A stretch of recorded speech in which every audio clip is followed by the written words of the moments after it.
Bayangin kalian lagi berdiri di depan tower yang dibangun pada abad ke-17 dan di dalamnya menyimpan banyak sekali sejarah. Kalian penasaran? Let's join me. Aloha! Nah, ini aku sama Omu lagi ada di Saint Agatha Tower, or better known as the Red Tower.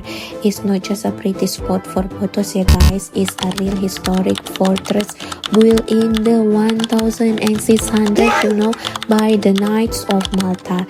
Kenapa disebut Red Tower? Karena dulunya menara ini sengaja dicat merah terang supaya mudah terlihat dari jauh.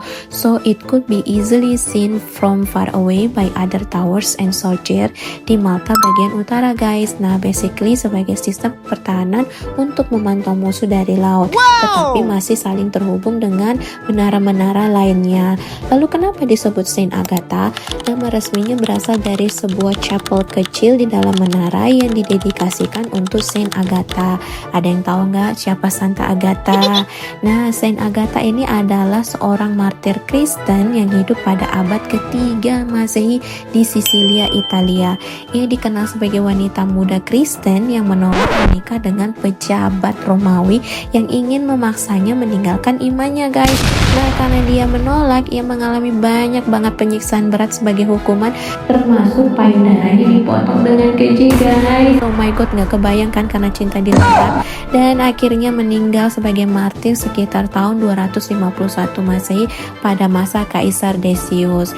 Nah, dalam tradisi Kristen, Saint Agatha ini sangat dihormati ya, karena dianggap satu sebagai simbol keteguhan iman dan keberanian.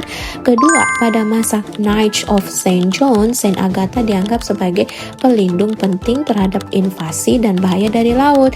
Dan yang ketiga nih ya, dianggap pelindung dari penyakit tertentu, terutama penyakit payudara. Dan fakta unik lainnya tentang Red Tower adalah, pertama, desainnya lebih mirip mini fortress atau benteng kecil karena punya 4 menara kecil di setiap sudutnya. Dan kedua, selain zaman kesatria, menara ini pernah dipakai lagi saat Perang Dunia 1 dan kedua loh guys. Bahkan yang ketiga pernah jadi radar station modern untuk militer Malta. Pernah hampir rusak total lalu diselamatkan oleh organisasi Heritage Malta. Nah, sekarang dikelola dan dibuka untuk umum guys. Nah, next kita jalan-jalan ke tempat sejarah lainnya lagi ya guys. See you guys. Ciao.